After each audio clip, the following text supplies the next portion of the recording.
Hey guys, welcome to the channel. If you haven't already, please make sure you like, comment and subscribe.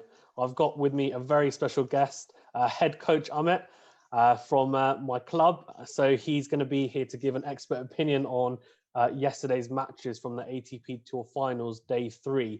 So we've got some really exciting matches to go through. Before we do, how are you doing, Amit? Are you okay?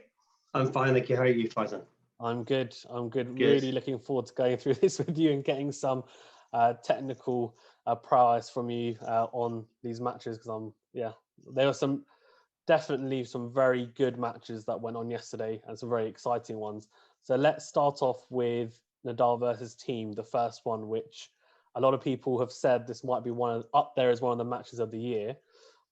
Before I go into the match, what's your take on the matchup as a whole on this surface? Because to me, Nadal doesn't necessarily have the type of game that's really suited to this. I feel like it's more suited to Thiem in a way. Did you agree with that, or what was your take going into this match on what would happen? Honestly, I thought it'd be a 50-50 match, but I mean, of late, I think Dominic Thiem has really emerged as a more all-court player. He's done, and his first, I mean, he was thought of as a clay court specialist, but winning the US Open, getting better on hard, getting the final last year of the ATP Finals, an indoor surface, which he wasn't noted to be very comfortable. That's a surface he wasn't very comfortable at. He's certainly come on leaps and bounds with his tennis, and he's certainly a very much more all-court player, much more accomplished on all surfaces now, which makes him very dangerous. So given the recent head-to-heads, I think Thiem has won now the last 3 out of 4 matches. So I mean, I was thinking it'd be 50-50, but I actually was slightly favouring Dominic. Actually, the way he's playing and his belief, I thought I would have picked Dominic to win. Yeah, I have to, even though Nadal for me is my favourite player of all time, Dominic Thiem was my pick actually of the tournament before it started. And I just think it's because, as you said, he's got that belief. I think after winning the US Open as well, that's really given him a push. And I think in situations where normally maybe he wouldn't have that confidence if he was match point down, break point down, and he would not necessarily crumble, but he'd succumb to pressure, he now kind of makes it his own and says, you know what, I'm going to take this on. And I think for him, it's definitely a case of he has matured as a player, and even though he's 27, he is the leader of that kind of new crop of players coming through and challenging the original top 4 that now is kind of starting to come apart. Okay, so just to quickly go into the match then a little bit. So Nadal came on the blocks really quickly at 1-love and 30-love up on Thiem serve. But as we said, Thiem, being mentally tough as he did, recovered and held. But there's a similar scenario for Nadal, actually, who was 4-4 up in the first as well, under pressure at 30-love down as well. But apart from that, there weren't really too many break points in that first set at all, actually, in that first set. But one thing that I wanted to point out that I think Thiem at the start wasn't able to do was run around his backhand and hit that into that forehand, which I think he was trying to do against Nadal, because I felt like Nadal had impetus in that first set, especially the first part of it. And he managed to, I think with his forehand, he hits that traditional lasso forehand, which has got it's got big topspin on it, a big loop, and that's obviously very effective on clay. But on these courts, I feel like because they're a lot quicker and the ball doesn't bounce as much, he has to vary up a little bit and hit his forehands, some of them a bit flatter, a bit quicker, and not just stick to that, otherwise it becomes a bit one-paced. And I felt like he did that a little bit. Have you noticed that at all in this game, that he's adapted a little bit his forehand on this surface compared to clay? Because for me, I think he hits almost sometimes a conventional forehand, sometimes on some points, rather than constantly hitting that lasso forehand to the backhand. He'll mix it up a little bit with a bit more variation. Yeah, I mean, I think you're talking about Rafa. Yeah, Rafa, I think when Rafa, when Rafa's playing on an indoor surface, he's got to remember to I mean, it doesn't always play to his strength, because obviously the court doesn't he loses a lot from the court itself in indoor court, where the ball doesn't bounce up, doesn't kick up, so he doesn't have the court surface to really help him and use that forehand to really dominate the rally, or really, take control of the rally. So on an indoor surface, he needs to be much more conventional, trying to hit through the swing, and go towards the opponent, because indoor tennis is about trying to reduce time. But it's no small wonder he hasn't won. He's only won one indoor tournament, and it's because in his career, because if you look at it, he wouldn't be an all-timer in indoor play. It's not his go-to style. It's not something that there's people more efficient, more effective, more dangerous on that surface. But he played, not to say he doesn't play well. He's got to finals numerous times. But I think with Rafa, yeah, he has to be out of his comfort zone when he's playing on an indoor surface. Whereas when he's playing on a hard or clay, he can use that lasting forehand, that high kicker to people's backhand, and really put pressure on them. He can't do that, so he's just going to be much more offense-minded on straight after his serve. The serve +1 his shot is going to be so much more with much more intent to pull the trigger. But that's where I think Rafa finds that a little bit more complicated on an indoor surface. He's trying to strike that balance. Yeah, he doesn't want to make errors. And then obviously now he's got Dominic Thiem, a world-class player. He just can't put it in the court. He's got to do something with it. Yeah. Yeah, no, 100% agree. That's such a good point as well, because he's never won, obviously, here at the ATP World Tour Finals, and he said he's only won one indoor tournament, and it's probably not a case of him not playing particularly well, as you said. It's just that there are some that their games are more suited to the surface.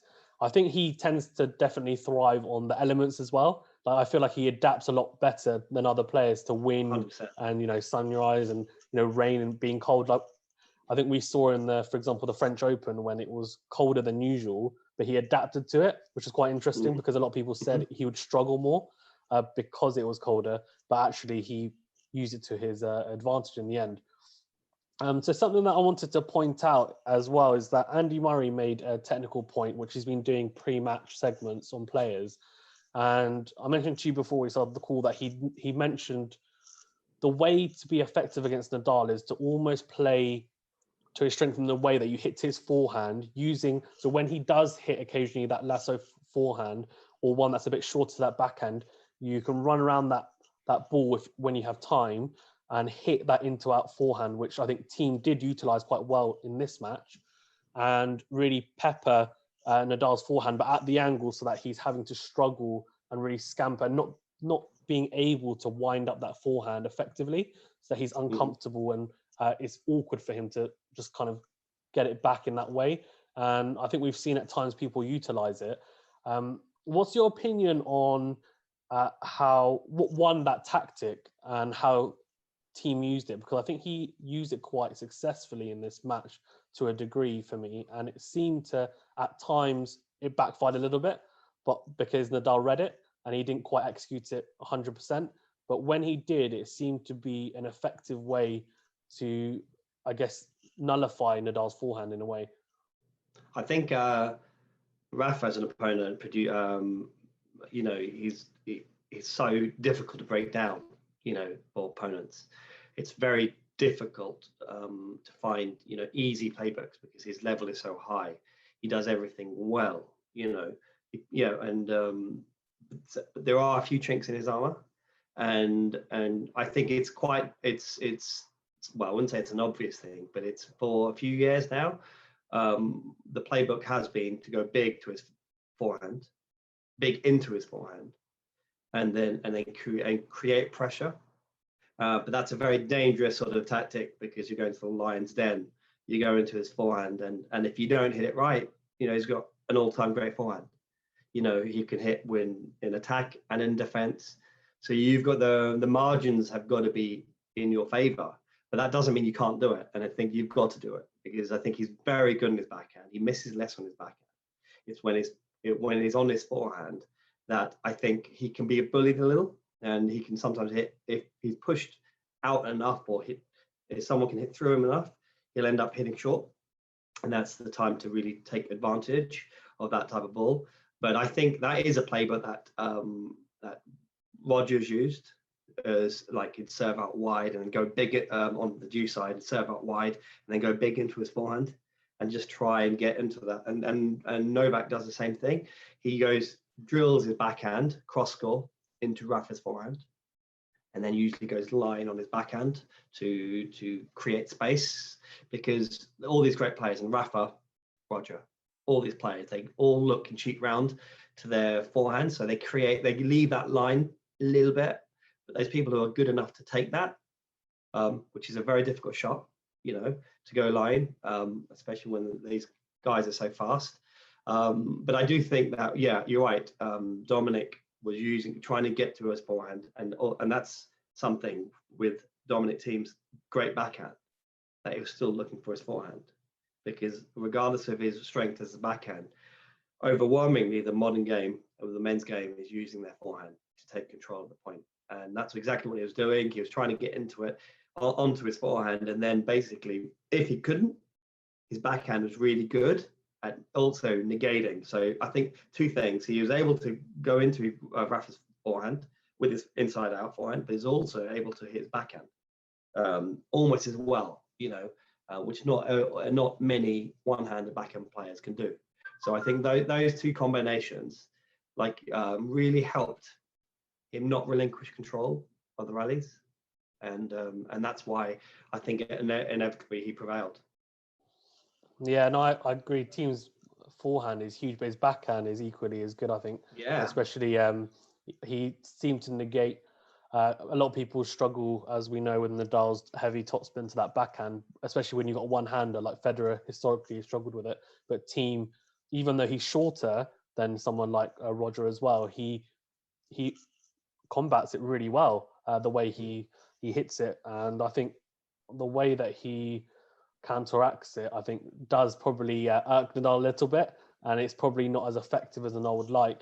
Something actually that Thiem also used quite well, I thought, was he utilized a drop shot a little bit, especially in that first set, and that's something that Novak tried to use in the French Open, and throughout the whole of the French Open, in every round, his number of drop shots that he attempted went up and up and up, and everyone was saying he's trying to use that tactic because he's basically waiting. He was so confident that he's going to make the final that he was saying, I'm going to utilize this in every match and practice it, and I want to utilize this against Nadal.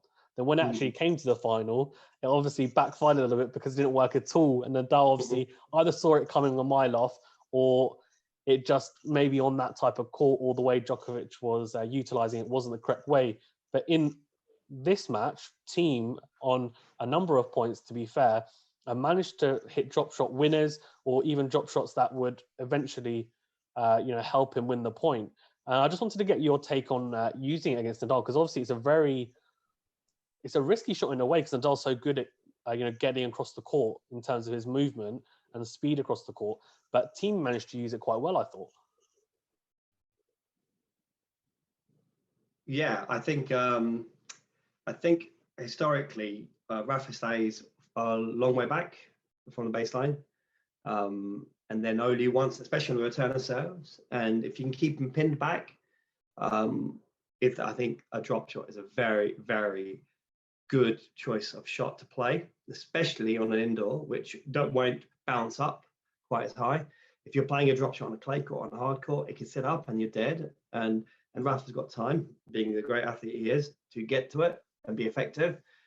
But I think looking at Rafa's court positioning and being so far back sometimes on the indoor courts, because he likes to play with time, and the reason why I stay so far back is he just wants time on the ball, especially on the return. And if you see that as an opponent, you hit that drop shot. So it's using it sparingly, but also using it, dependent on where Rafa is on court. He wouldn't be playing a drop shot if Rafa was on the baseline, on top of the baseline. He's using it, traditionally when Rafa's well behind the ball, and he's playing that as, and I think it's a very good tactic, really. I think, and Rafa didn't look close to getting them anyway, so it was just because he was so far back. So I think, it's something that you could definitely use, and I think people would use it more. So I think you said about Djokovic, I think you're right, it was the wrong tactic on clay. but I think it's the right tactic on this surface. If Rafa stays back, I think what didn't work on Roland Garros would work more or less not be the case at the ATP finals. Yeah, agreed, 100%. Yeah, it definitely, I think this surface maybe is more suited to playing that type of game. And Nadal does stand so far back on returns. I mean, historically, I remember the commentators used to really point it out that, why is Nadal standing so far back? Like, it's such a, because it opens up so much of the court as a server. But then eventually they just had to eat their words because he kept on winning Grand Slam after Grand Slam, and they said, well, it works for him. So what can you say? It's very difficult to change that. He's played so far back. It's just a time thing. He feels more comfortable being that far back. Yeah. If he, especially with these guys serves, so he needs to get, and for him, he makes balls by doing that. I think if you asked him to come in closer, it'd be more challenging for him to make more balls. And I think he thinks, no doubt, you can't argue with that. When Rafa's in the rally, he's one of the best once he gets into the rally. So I think his mindset is to get in that rally. Yeah, no, I mean, and probably, arguably one of the best returners, right? I guess after maybe Djokovic, or arguably you could say one of those two. So it clearly works for him to a degree, you can say as well. Something that Nadal tried to utilize, I thought, quite well as a tactic, which is something that's developed in his game, I think, in the last couple of years, is coming to the net quite a bit. Yeah. And he came to the net actually 20 times in the first set, and was successful 14 out of those 20 times. And a lot of the times as well, I saw him come and serve volley, which I thought was really surprising. What do you think about his net game and his touch game at the net? Because I think a lot of people talk about Federer, how good he is, his touch and feel at the net, how good he is at serve volleying, etc. Do you think that Nadal's game at the net is a little bit underrated and we kind of sleep on it a little bit? I think you don't win 20 slams and being an all-time great without improving all aspects of his game. And although I wouldn't say he looks technically like a conventional, you look at the great volleys, he doesn't have that sort of imposing and that feel. Well, no, I'd take that back. He has great feel, just that sort of dexterity at net. But actually, he's actually one of the best volley finishers the game has seen, because he sets up the point so well that most of his volleys are relatively easy. But having said that, even when he's faced with a difficult volley, and his backhand volley is very sweet, actually. It's more his backhand volley, but more textbook. He's just got good feel on that stroke. So I think people have underestimated it, but not anymore. I think Rafa is, and I think Tim Henman was talking about the best volleys in the game, and he was, today, would they compare with the best volleyers of, let's say, 20, 25 years ago, with the Edbergs, the Beckers, the Sampras's, or the Rafters, the Henmans. Henman's a great volleyer. I mean, I think the game's changed, so I don't think the volleys is as effective. So it's a different type of volley. So I don't think, the courts are much slower. But I think, I think Rafa's truly one of the best volley finishers. So, if you look at his success rate when he comes to the net, he wins, I think, 2/3, 3/4 of the points. So, I think he's just imposing. And on an indoor court, if you look at it, last 5 years, he's become much, much more, 5 to 6 years, or definitely even longer, become much more aggressive. So I think he's used the net game much more to his advantage. Yeah, he's definitely tried to adapt his game, hasn't he, to make sure that, because he's realised that people are hitting the ball harder and flatter, and the way to shorten the points as he gets older is to come to the net. Exactly. So that's what he's tried to do. And it's funny because you mentioned, it's a good point that you mentioned about, the fact that in this day and age, not as many people serve and volley or come to the net as much. It was more, I think, especially now, the baseline game is so important. And I think to a degree, the reason why that is as well, which is the point I was going to go on to, is that Nadal hit a lot of serves where actually he hit a few serves where he tried to come into the net and creep in and serve and volley, and Thiem hit some incredible returns off the backhand and forehand side, which just flew past Nadal down the line. He was just thinking, okay, what have I just done? So do you think that's also one, actually, what did you think of those returns from Thiem? Because as someone, I mean, as someone obviously who just plays at a moderate kind of club level, when I see Thiem hit those types of return winners, you just think, wow, like, because obviously it's a lot of, I feel like, instinct and, you know, just feel as well that, okay, it's coming at you so quick that he's just timed the ball so well off the racket. But do you think, is it such a hard, for me, I think it's such a hard thing to do in terms of timing, and it's so effective. But they were special shots, surely. What did you think of those shots? And do you think that's partly why people are a bit reluctant to come to the net as well nowadays? I think that's a really good point, Faizan. I think that's where one of the areas where the game's changed tremendously over the last 15, 20 years is these baseliners are so dangerous almost on any part of the court that, you know, you're almost now a sitting duck. Before mid 80s, 70s and 80s, and even early 90s, when courts were a lot quicker, you'd impose yourself, you get into the court, you get into the net and impose yourself and pass me. And they'd come in with some deep shots. And you'd favour the volleyer to win the point, you know, 60% of the time. I think it's a role reversal now. I think it's 60 or 70% of the time it's favoured to the baseliner. It's because obviously the courts are a lot slower. So that's one of the significant factors. But these guys are slightly off contact, off balance, you know, and Rafa started doing this and he was the first one. It's just seeing these unbelievable passing shots when they're out at the extremities and pulling it off, and they make it look routine. And that never used to happen, you know. So that's combined with string technology, that's combined with just beefier, better hitting. They just really, you know, to try and get a professional off balance and out of contact and try and, you know, impose yourself at the net is very, very difficult, because if they get there, you're in trouble. Okay. And they're so quick these days, they move so well that it's really hard to get them off balance. So if they balance somewhat, and even if, like you said, and Dominic was pulling off some amazing shots, the flicks, but Rafa had no chance. And you go like, oh, I think that's changed hugely in the last 15, 20 years. I think that's just become so much more commonplace. It's not that you don't do it though. You still got to believe in that tactic. But I think you've got to be much more wary. You can't just come into the net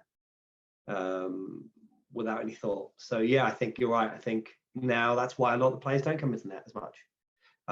So you've got to be much more sort of selective with the type of shots you come into, and look away, you know, what you're doing. And a lot of players actually also go down the middle a lot, you know, to try and reduce angles.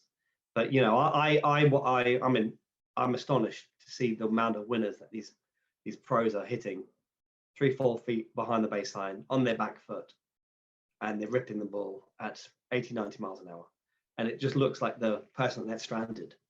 But yeah, it's a good point. It's a good point. But I think it's still a good tactic in this modern game to come into the net. Yeah, no, I agree. I guess it's about being selective, as you said, making sure that you pick the right times to do it. And just to wrap up on the net, the net talk that we've been talking about in terms of volleying, etc. as well. There was a point at 6-5 in the first set, which Dominic Thiem ended up having to play a hot dog through the legs, where Nadal it was a really good lob from him as well. And then Nadal played this incredible half volley drop shot, which had backspin on it to win the point. I just wanted to get your quick opinion on that as a coach. Like, how good was that technically? I mean, so yeah, I want to absolutely. That was beautiful, and I want to make a correction. Rafa has great feel on that backhand, especially on that backhand drop volley, and that backhand drop shot was just unbelievable. I mean, that was just, you know, and that was a tricky shot. Great rally, I remember it well now, and that was an important point. And he just feathered it over the net, you know. So, you know, it's amazing to see these players. They're good at almost every part of the court. They're good in every area. There's very few, and I must say that I thought that match was of unbelievable intensity. You know, they didn't have dips. That was one of the most one of the best quality indoor matches this year. I mean, I think it would have been by far. You know, and a lot of critics are saying it's one of the best ATP final matches. You know, the quality was really good. You know, so I think looking at that match, that point was just beautiful. Yeah, no, I saw that point and I just saw Nadal do that. I just thought, whoa, it's just too good. And as you said, it's just one of those matches that a lot of the commentators were saying, you know, it's one of the matches of the year, as you said, it's one of the best ATP Tour final matches ever. It's up there definitely for sure. So the first match went to a tiebreak, which is probably fitting considering how tight it was. And Rafa actually had 2-set points at 6-5. And I don't know, I always have a feeling as someone who's a Nadal fan that when it gets to a tiebreaker, I don't feel like it's his favorite thing. I feel like he doesn't enjoy the tiebreakers at all. And Thiem saved him with 2 huge forehands. And one of them was clocked. You were talking about 80, 90 miles per hour. One was clocked at 100 miles an hour. It's into out forehand winner, which is just ridiculous. And he brought up 7-6. He managed to save those 2-set points, get 7-6 up on against. Sealed it with another big forehand. In terms of that first set, did you think that was a fair result? I think it was just nip and tuck, right? It literally was a case of a couple of points, and as you said, the level and intensity was so good. But I thought it was just one of those things that it's kind of I think so too. It's a lottery, right? The tiebreak. Yeah, I think so. It's like a penalty shootout, and I would say neither of them deserved to lose it. It was just literally, there was not much to separate them. Very, very little to separate those two, especially in that first set. So it just came to that point where even the tiebreak score was very, very close. So yeah, I think maybe you're right. I think Rafa's still great on tie breaks, but I think you're right. It doesn't feel like he's in control because it feels like a penalty shootout. That, you know, if you know, do you play safe? Does it favor the big hitters, whatever? But I think it was a great tie break. But you do know that even if Rafa loses the first set, he's never going to go away mentally. You know, he wouldn't have. You know, it wouldn't. You know, it would just strengthen his resolve to win that second set. So what the remarkable thing was, that second set was equally high quality. You know. No, 100%. And as you said, Rafa never goes away. And at 3-3 in the second set, he had a break point and took it straight away, just peppered Thiem's backhand. And Thiem ended up hitting a backhand cross court, which you mentioned. And Nadal actually did have to stretch for that forehand in the end as well, but managed to win that point in the end. He went 4-3 up, but Thiem straight away broke him back the next game. And it was just one of those matches where it was just ping pong constantly. Tit for tat, yeah. Exactly. But I kind of saw a little bit of a difference in the last couple of games of that second set after 4-4, where we talked about how Nadal varied his forehand and he has to hit it a bit flatter. But I did kind of feel that the rallies were more in favor of Thiem in that second half of that second set, in that Thiem was controlling the rallies a lot more. And he was forcing Nadal, as you said, Nadal likes time on the ball. And it was almost like Nadal didn't have enough time on the ball. So he started hitting those more loopy forehands to basically try and just stay in the rally. And eventually ended up hitting a couple short. And then Thiem just capitalized on it and would just put the ball away in open court. And that happened a couple of times. Did you see that? Did you see a little bit of a difference in the kind of impetus in that second set? Yeah, I mean, I think they're both cut from the same cloth. These two type of players. They're heavy strikers of the ball with a great deal of top spin. They're both. I mean, apart from the fact that Thiem's are one-handed backhand, they're similar game styles in many, and the fact that he's right-handed and left-handed. You know, they play with full-on physical energy. Both of those two. You know, they're very, very physical players. But Thiem is noted to be, on average, hits one of the heaviest balls on the tour, on both forehand and backhand. So out of the two, he hits a bigger ball. He hits a heavier ball than Rafa consistently as well. And he also, you know, hits it slightly flatter than Rafa more often the time. Okay. So the fact that he can flatten it out, which is great on an indoor court, which exactly supports your point of reducing time, you know, and he finds that a lot more routine and able to do. than Rafa does. I think that was an effective. You're right. Once he could get control of the point, what Thiem wasn't doing was missing balls, and he was just not relinquishing control, and eventually just pulling the trigger when he picks that moment. And it does. You're right. I think you mentioned it. We've talked about it at the start. Or maybe we mentioned it, but he's one of the few players who can kind of fully sit with and live with Rafa truly from the baseline and even well behind the baseline and not feel, outmaneuvered because he's got such big shots, that he's got such big weapons that he can stay in the rallies. And that's testament to his power and his just physical, attributes. So yeah, I think it was definitely noticeable. And then Rafa was and Rafa didn't play badly. Rafa played very, very well. That was two players playing at their highest level on an indoor court. Yeah, agreed.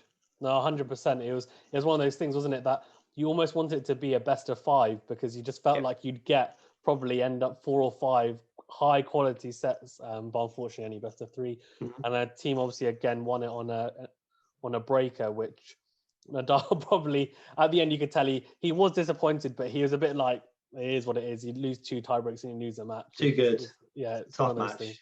Yeah.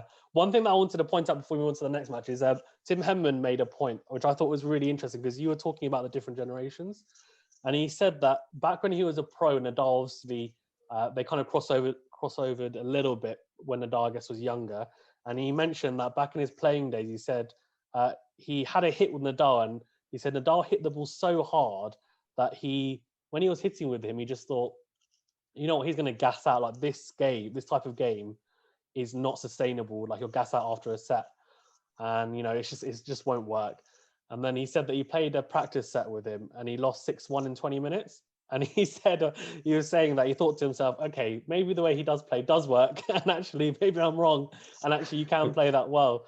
Yeah. And it's interesting because you're talking about different generations. And maybe it is that there's this different type of tennis player where they're more athletic and they're more kind of physically strong in the way that they play, which is a bit different to maybe even Henman, who was in the 90s and early 2000s, where they were, even at that point, they were a little bit more finesse and come to the net, and they had, as you said, the courts were a bit quicker.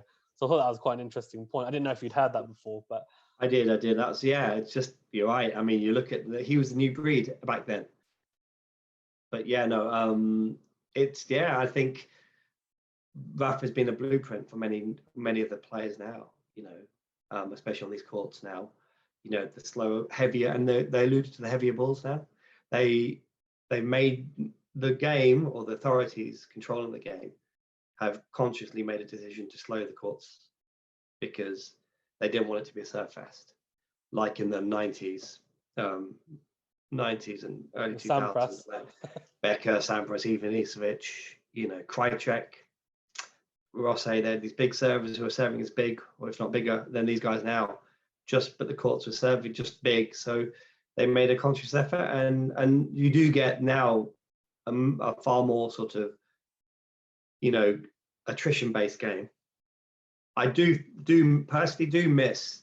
I do feel like they're missing a bit, and I think they could quicken the courts up to have that variety and to really challenge when Wimbledon was much quicker and much lower. I would like to see that because it's just all about just trying to have different sort of experiences. But no, I think Rafa's a new breed. Well, Rafa was a new breed then, and now they're just many players are hitting just as well.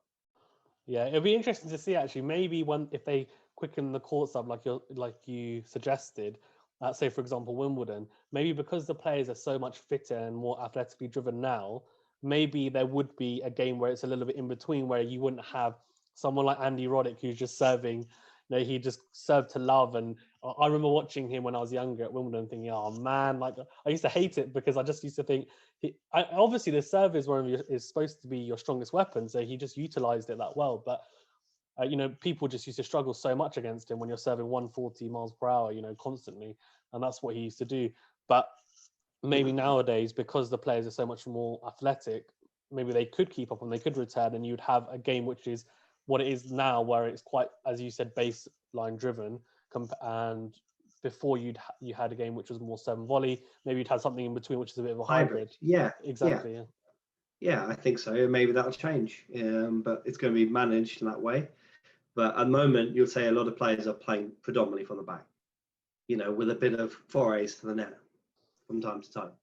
Yeah, agreed. Okay, so I just wanted to touch upon the second match, which is actually two youngsters in Tsitsipas and Rublev. So first of all, what do you think about these two players? Tsitsipas obviously won last year's event, but both of them lost their first two matches to Thiem and Nadal respectively. Rublev, I think, from what it seems, is probably coming into the tournament was the hottest player in terms of form, winning 5 tournaments, and quite young as well, like Tsitsipas. And as we mentioned before the call, we said Rublev hits a very hard ball and is very aggressive, but he's a little bit one-paced, whereas Tsitsipas is a bit different. He likes to come to the net a lot and mix up his game a little bit more. What's your take on both of them before we just go into the match a little bit? I think with Tsitsipas, I mean, he's certainly the last 2 years emerged as the next heir apparent. He's confident. He's got a good game. He's got a very all-court game. He's got a lot of variety. So it's very obvious that his talent is there. He's just trying to. I think he's found it difficult last year, just trying to keep proving and improving and keep sort of solidifying those. It's tough on the tour because by beating Roger or Rafa, or I don't think he's beaten Rafa actually, but certainly beating Roger and winning a few big tournaments, it's you got to back it up. But I'm very impressed with his mentality. His game is great. I'm a single-handed backhand. I like watching him play. He's that sort of still that link between Roger's game, and he's got that modern game. He's got the all-court attributes. He's for a big guy, moves incredibly well, defends really well, defends a lot better than people think. Whereas, like you said, Rublev, and you alluded to it, we talked about Rafa hitting the ball a million miles an hour when he was training, when he was young. I think Rublev is just this metronome at hitting the ball a zillion miles an hour, even in warm-ups, even every single thing he does, and it is very one pace. And in fact, I look at it and go, he can't be that effective. He's going to have a bad day, and that's a problem when you play like that. You're going to have good days, and you're going to have bad days. And obviously he's been winning a lot of tournaments, so he's been having a lot of good days, and he's still a great player. He hits a great ball, but he's not, in terms of defense and all court ability, that's not his go-to or his strengths like Tsitsipas. So he really needs to work a lot more on that sort of game where he's behind the baseline, because you look at Rafa, you look at even Roger. I mean, certainly Rafa, Djokovic, and Murray are the 3 best defenders the game's ever seen.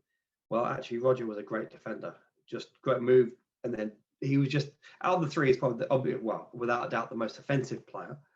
But whereas I think Rublev needs to improve his defensive game. But having said that, when he's on and when he takes control of the point, you just don't.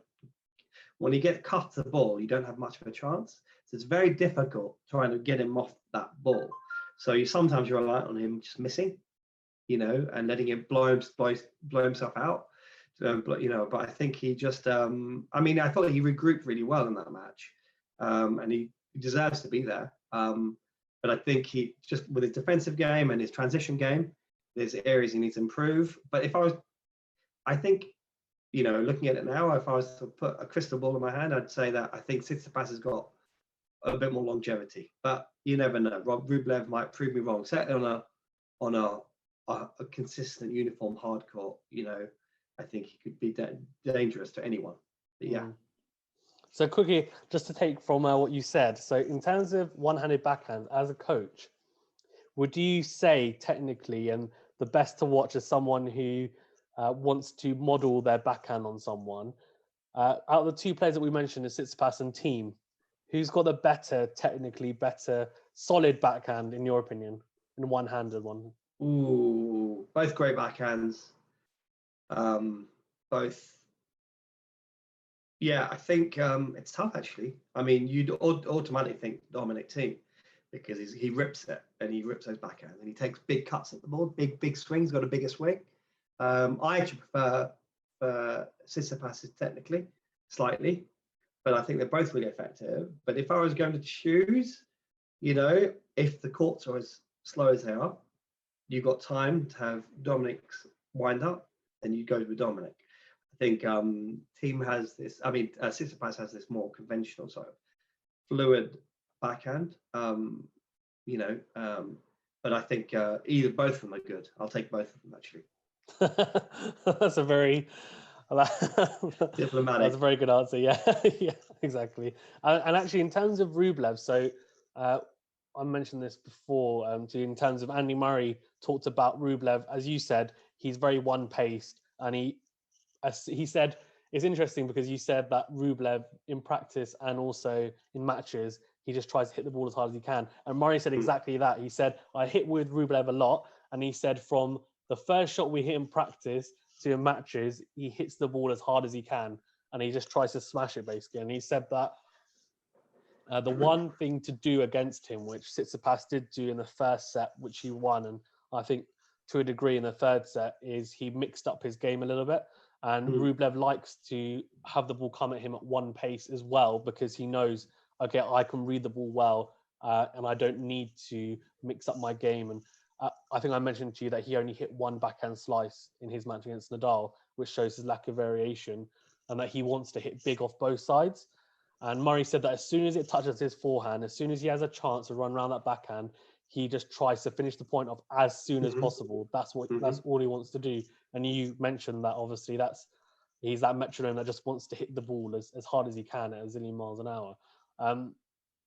Do you think so? In terms of like longevity, you said that Tsitsipas obviously has a better game in this one. So obviously, just to talk about that, because actually, I think in the first set it showed Rublev's weakness in that he lost it 6-1, got broken twice. His first serve percentage was only 40% compared to Tsitsipas' 74. And Rublev, when I see him serve, he can serve at 130 miles per hour plus, but maybe there's a degree to his serving as well that he's trying to maybe overhit it as well at times. Totally. And in terms of winners and unforced errors, I mean, Tsitsipas had 6 winners and 3 unforced errors. Rublev had 2 winners compared to 8 unforced errors, and 6 coming from his backhand side, which I think probably is a sign to me when I watch him hit his backhand a lot that he either doesn't want to hit it or he's not happy hitting. He's not as comfortable hitting it as his forehand. Whereas as soon as he touches his forehand, as we said, he just basically wants to try and end the point as quickly as possible. Did you see that a little bit in terms of Rublev's serve as well? Did you maybe see a little bit that he's trying to overhit it, and his backhand as well, that it's not maybe something that he's particularly comfortable with hitting? I definitely think so. I think all parts of his game, he just wants to play, 110%. There's, he wants to really go at it. He doesn't back off. So yeah, it does look like he forces his serves, and he doesn't look at Roger placing it, taking a little bit off, hitting the spots. So I almost think he wanted it too much, and he was trying to prove a point. And I think he only settled after losing the first set. He actually started playing the tennis he can play. But you're right. I think his first serve was abominable in the first set, and he couldn't really get into the point, into the game. But I do think he does force everything. Yeah, and I think it's for him and his coaches to work on. About what he can do next year, because I think he's young. He's got a big future in the game. But yeah, it's a mindset really about what he can do and change that. But all too much and all too often, he's just trying to. It's almost like he's trying to finish a point the moment he hits the ball, like you said on his forehand. He's not looking at setting up the points as much, whereas all the great players do look at setting up. He just looks to finish. And he reminds me of a player maybe 10, 15 years ago called Dimitri Tursunov, who was another but he was a bit more erratic, but just literally was taking cuts at the ball on every shot. And when he's on, he was a top 10 player. But when he was off, he could lose to anyone, But the fact that Rublev does, is in the top echelons of the game, he's doing well. So he just my worry is, can he keep it going? So I think he needs to change that a bit. But in terms of in game, the first set just went over quickly, didn't it? Yeah, it's almost like you're saying that he has most players have 5 gears that they kind of shift through. He just goes straight to gear 5, and that's it. And he just stays there. And he just if he doesn't go want to to come gear down. 6, he would, yeah. Yeah, exactly. He just doesn't want to come down at all. No. But yeah, so in the second set, you mentioned he settled down a little bit and won it 6-4 and took it into decider. I just want to touch upon the tie break because that obviously was a little bit dramatic in the sense that Tsitsipas was 5-2 up, but actually ended up giving that up to something that the reason why I think Rublev came back actually to lead 6-5 is because he did a few things that he's maybe a little bit uncomfortable with. He hit a backhand slice to get up that match point, and he came to the net as well, which he doesn't like doing as well. So he went out of his comfort zone, and it actually helped him in that sense. But then talking about his erratic behavior and erratic tennis in general, hits a double fault on a match point, which obviously is not ideal. And then Tsitsipas capitalized on that and brought up his own match point, an unforced error by Rublev into the net on his forehand. And it's just kind of, I guess it epitomized the type of player Rublev is. And he'll be really disappointed the fact that he had a match point because it could have gone either way in the end. But I think that pretty much sums up the type of player he is, that it's that topsy-turvy because he plays, as you said, at 100 miles an hour all the time.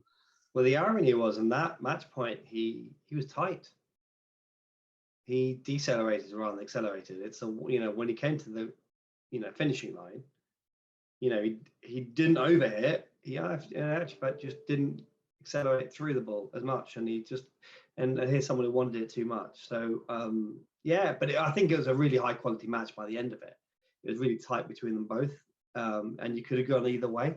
And then I think the next point when he lost that, Tsitsipas played a really good return, and then took control on the inside out forehand, and then won the match won the match point. So I think just a great match in the end. Actually, it turned out to be. I thought it'd be a bit of an anticlimax, but it wasn't. It was just very good at the end. Yeah, I thought it was a really good, probably the best day so far, I think, in my opinion, in terms of tennis. And so obviously there's a shootout between Tsitsipas and Nadal. Who's your pick for that one? Because Thiem's through now because Tsitsipas won. So really now it's just a shootout between Tsitsipas and Nadal. It's going to be that's going to be a great match. Tsitsipas hasn't. You're right. Tsitsipas has never beaten Nadal. Yeah, I was thinking, has he beat? I mean, I think he's got a chance on an indoor court. I mean, this should be his chance to beat him. I'm not sure if he's ready. I'm not sure. I mean, Rafa played very well. I think it's going to be 51-49. I think Tsitsipas has got a great chance, and I think if he puts his A game, he can win. He will win. But I think if I was going to put my money on it, I'm going to go Rafa in 3 sets. Okay. Yeah, I hope it's Rafa as well. I do like Tsitsipas, but yeah, I'm massive Rafa, so I hope he goes through. In terms of your pick of the tournament, then, who do you think is going to win from here on? Who do you think is going to win the whole tournament? For me, it was obviously I thought Djokovic is imperious, and look at his record indoors. You got to follow the the historic nature of the sport and the fact that he's so good indoors. I'm going to eat my words if I said to you I didn't think Rafa would win it, because I don't expect Rafa to win, especially on an indoor court. He would have been my 3rd or 4th pick. I'd say Djokovic and Thiem are my top 2 favorites. Actually, I would say Daniil Medvedev is playing amazingly well. So I'm really looking forward to the match tonight with Djokovic and Medvedev. I think it's going to be. Again, I'd probably go for Djokovic, although I don't want that to be the case because I'm a Federer fan. Because he'll be equaling the 6 wins, ATP wins. But I'd like to see Thiem win, actually. So that's who I want to see win. Okay, yeah, my pick's Thiem to go through to win it, actually, and I want Nadal to win. I think Djokovic, is definitely the favourite because, as you said, he's won it 5 times. But to be fair, the last time he won it was 2015, which I know, is pretty surprising. But Thiem, I just feel like he's got that confidence. We'll see what happens. I think, as you said, there's some really exciting matches on today, especially Medvedev versus Djokovic, because Medvedev, obviously, apart from Rublev, is the form player coming in, having won the Paris Masters. So interesting to see what level he's at now as well. But yeah, is there anything else you want to mention before we wrap up? Actually, do you want to shout out? Yeah, well, a shout out to Big the Tennis Club, Cheam Tennis Club. Follow our coaching, www.aceamit.co.uk. We're running a busy club in the heart of Cheam Village. And Faizan's been coming down to my Monday night team training sessions. There's lots of stuff going on for all adults of all people of all ages and all standards. So if you want to come along, just give us a shout. And thanks for having me on, Faizan. No problem at all. Yeah, their sessions are, they're really good, amazing sessions. And as Amit said, feel free to reach out to him either on, I'll put his details on this video, also in the description as well, in terms of website, etc., and contact details. And yeah, thank you so much for coming on. It was great talking to you. It was really nice to get a nice technical viewpoint on it. And I learned a little bit myself as well, which is good. You know, I'm just secretly using you really just to get knowledge. it's not the channel. But yeah, no, thank you so much. And stay safe, everyone, as well. And of course, if you haven't subscribed, please make sure you do like, comment, and share the videos. And I'll see you on the next video. Thank you.